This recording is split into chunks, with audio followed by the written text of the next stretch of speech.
वो मैं ये कह रहा था कि अगर आपने हमारा चैनल अभी तक सब्सक्राइब नहीं करा तो अब भी कर दो, नहीं तो बड़ा पछताओगे, बड़ा पछताओगे।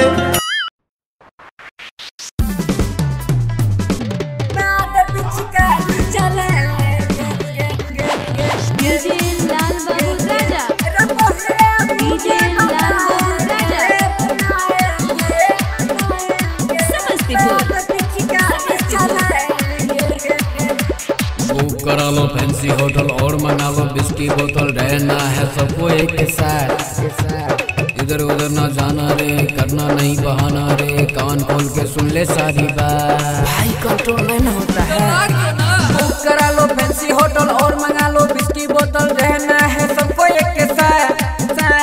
इधर उधर ना जाना रे, करना नहीं बहाना रे, कान खोल के सुन ले सारी बात।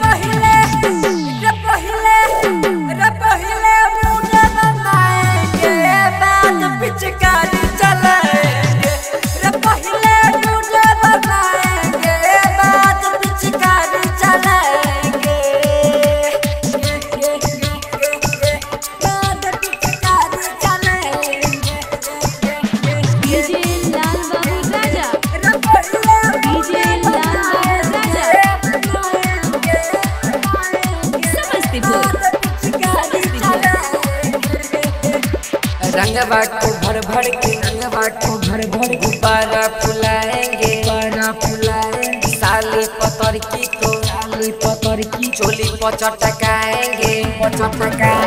रंगवा को घोर घोर के गुब्बारा बनाएंगे, साली पतर की को चोली पचटकाएंगे।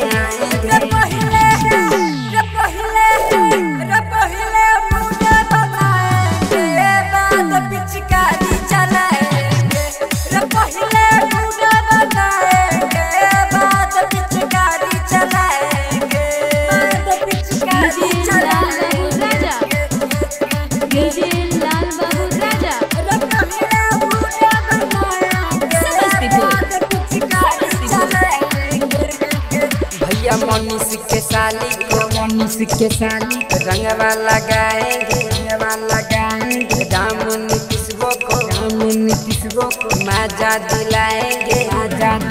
भैया मनीष के साली को रंगवा लगाएंगे, संजीव सूरज को मजा दिलाएंगे।